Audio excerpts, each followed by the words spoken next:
in the San Francisco scene, and as his use of coke increased, his effectiveness as a pot dealer decreased dramatically. That made me very paranoid about being around him, his friends, and his daily coke parties.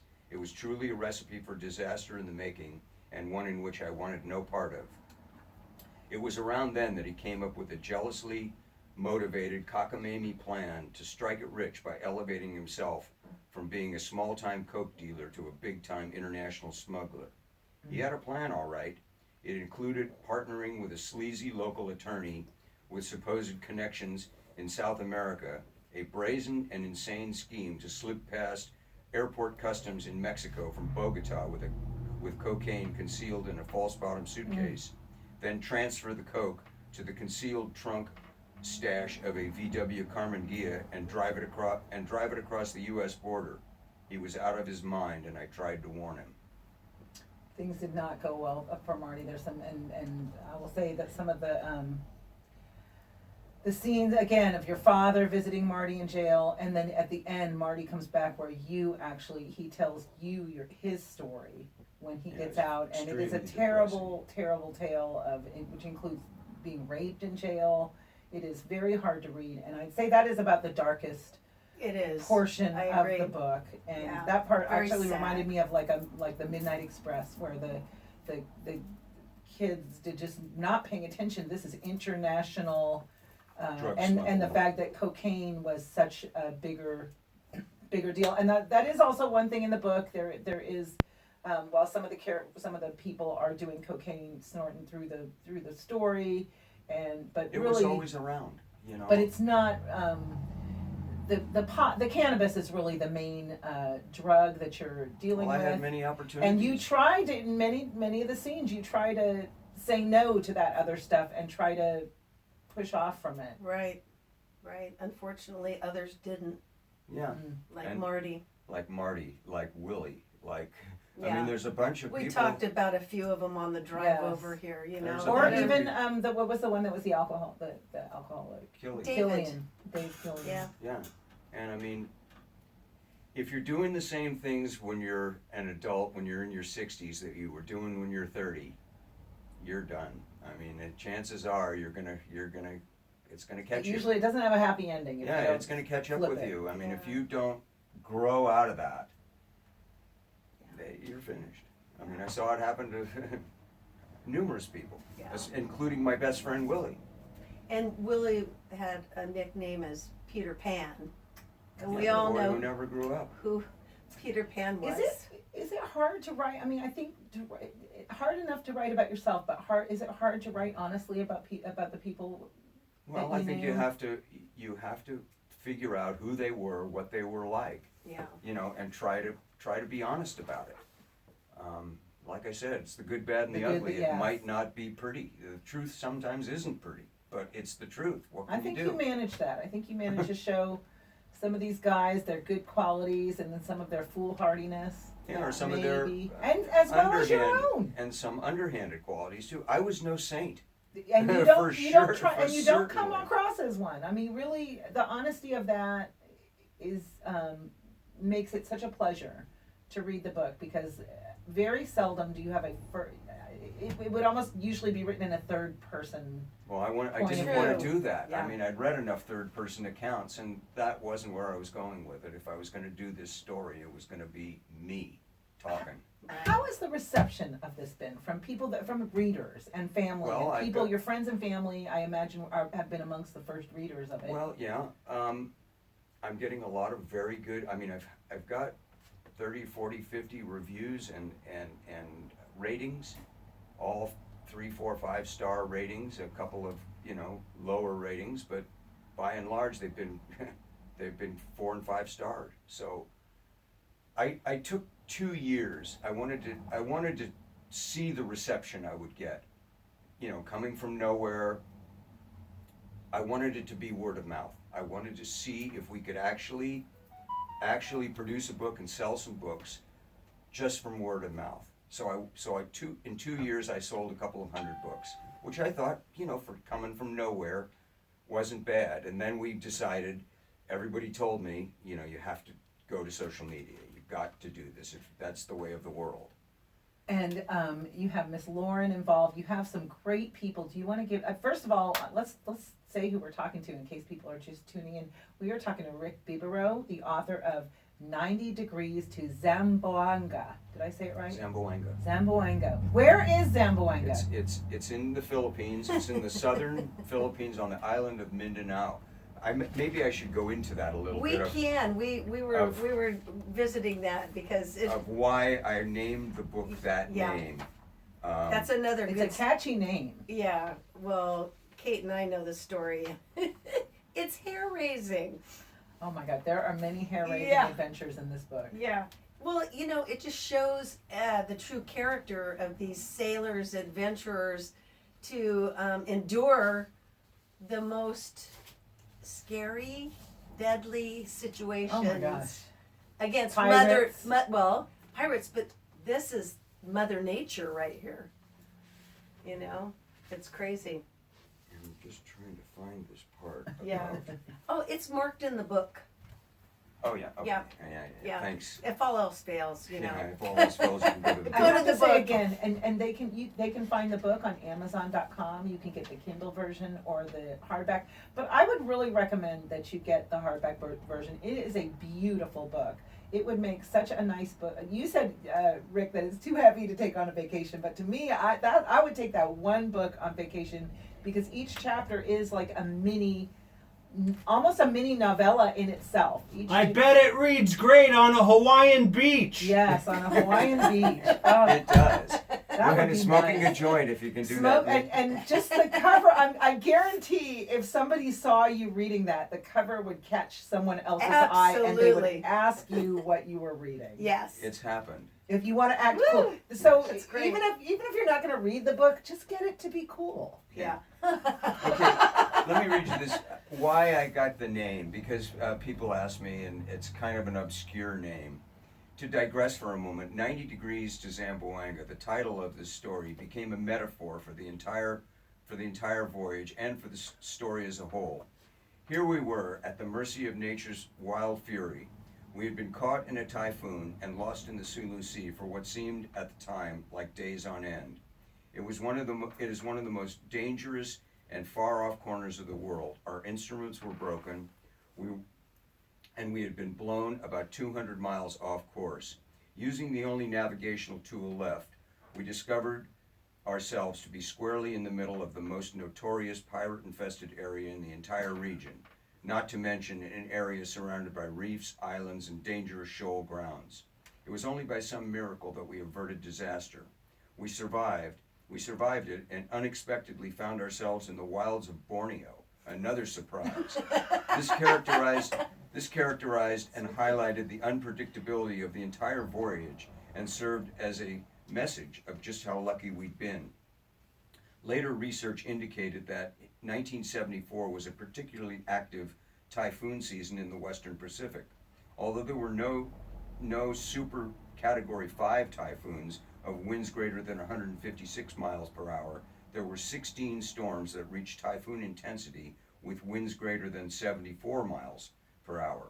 We entered the Sulu Sea on about November 5th, the same time as Typhoon Gloria, a Category 4 with winds up to 140 miles an hour, struck the northern Philippines.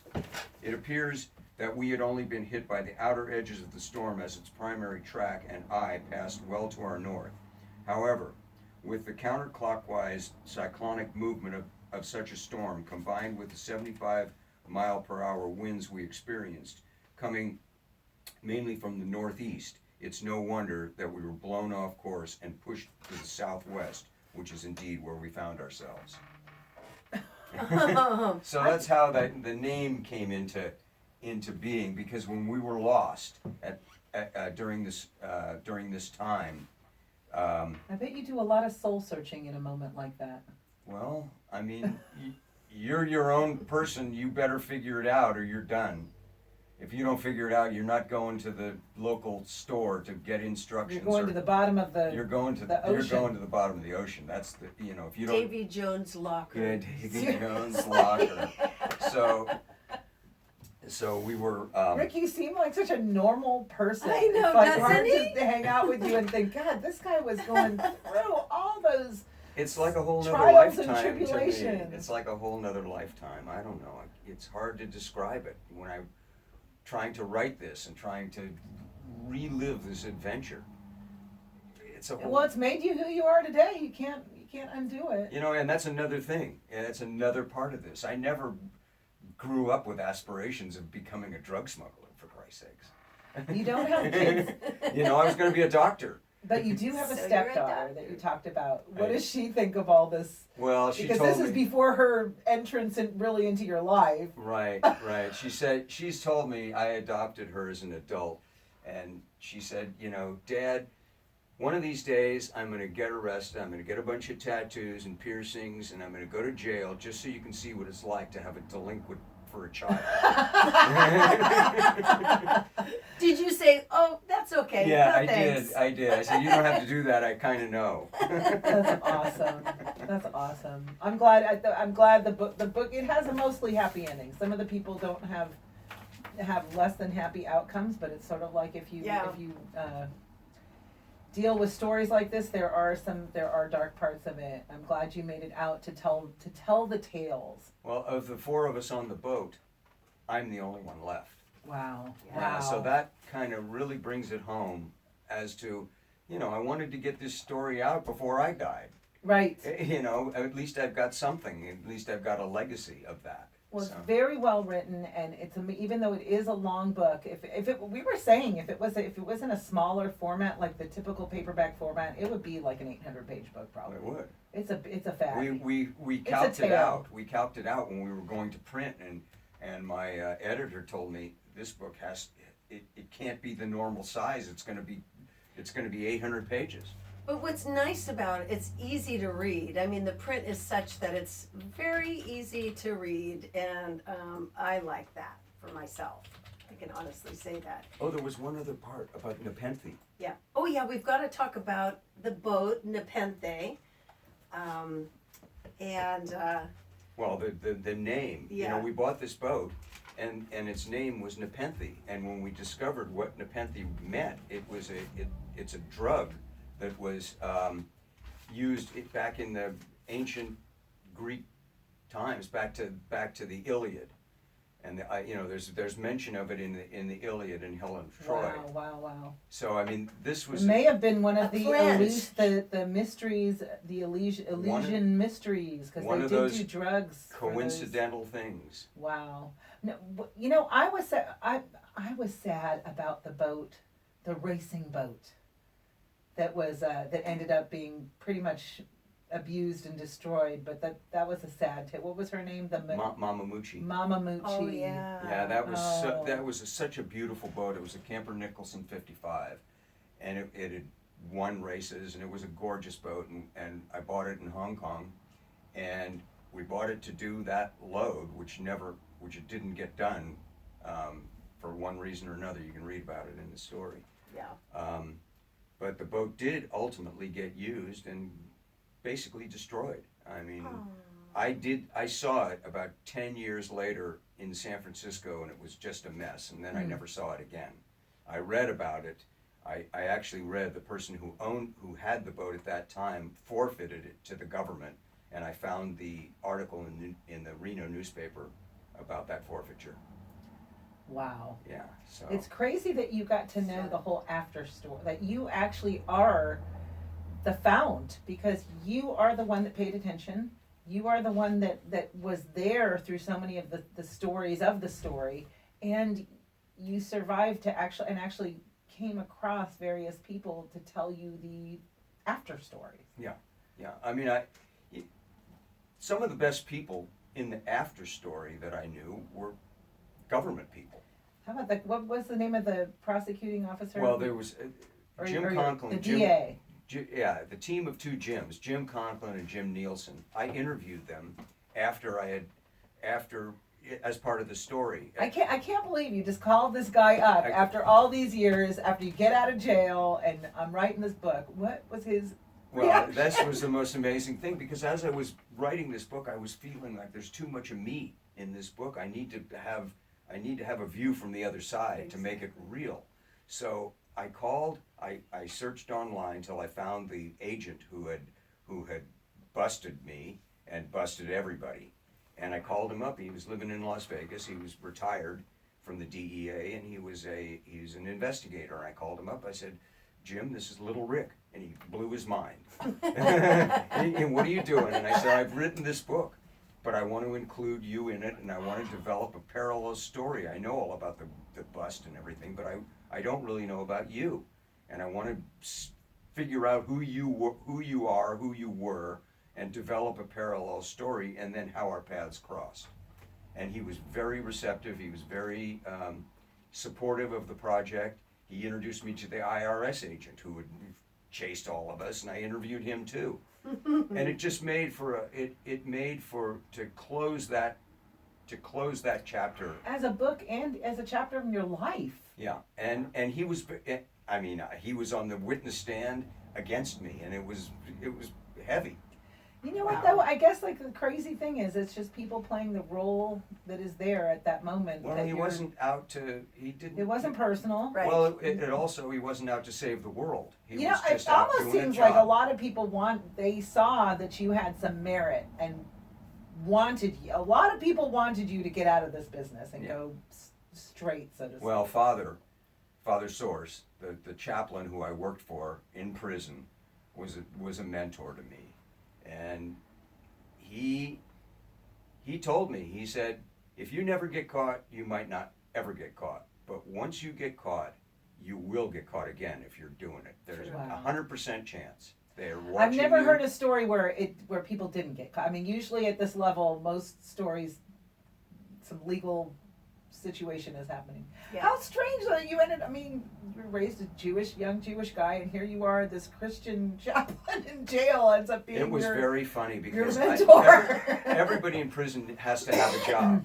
You have to have a job. So I had heard that there was an opening in the chaplain's office, and it was very difficult to get that job. You know, so I went and talked to him. I came in and I said, Father, look at this place. It's a mess. It's a pigsty. You know, and he said, pigsty? And that's what you want to work in a pigsty? And I said, well, I'm Jewish, and if it's a real pigsty, I probably can't work here because pigs and Jews doesn't work. But anyway, we got through all that, and he hired me, and I cleaned up his office. As a matter of fact, while I was there, this was in Tucson, I had requisitioned a brand new chapel from the Bureau of Prisons. It arrived after I got there, after I left. Wow. And, you know, it was like $100,000 manufactured chapel that it's still there. Wow. Nice. Wow. You know, that was 30 years ago. I imagine those things like it almost seems corny, the chaplain but for some of those guys, that guy probably was a pretty big mentor for a lot of guys there. He was very good, you know, and he said, he told me, he said, I've never been in a place with so many innocent people. He's funny. Yeah, but he was a character. He was a super, and after I got out, I maintained a friendship with him up until he passed away. And he was just a great guy. You know, he was just a really neat, down-to-earth guy. I was his success story. Yeah. Because everybody else went back. I never did. You stayed on the straight and narrow. Either went back or were dead. You know, so I got the picture. Yeah. Once I'm I got glad in you trouble, did. once Yeah. I got the, you know, Or you wouldn't be here. well, people will say, well, you didn't get enough time or this or that. I got enough time to get me to understand what was important in life. Well, as you said, it's a tale of redemption and your own redemption, and especially through telling the tale so that others may laugh with the humor, learn the lessons of the pitfalls, and it's a cautionary tale. it is. You know, I mean, I don't want somebody to go out and use this No. as a how-to. Well, you couldn't anyway because it's a different world. Again, Yeah.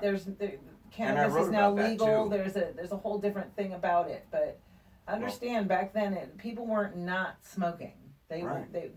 they wanted the cannabis since the '60s had become a real thing that people were tuning into and realizing that it was providing them relief from the the world, which was a different world back then. It was a world of stern fathers and Yes, it people was. telling people to get in line and do things a certain way. I mean, we would definitely not be the freewheeling people we are right now. It probably, if it wasn't for a lot of that movement happening, you know, Well, one of the most interesting especially among things, artists, for goodness sake. one of the most Yeah. interesting things Yeah. to me is how the whole medical side of it has developed. I mean, this takes it away from kind of the recreational part of it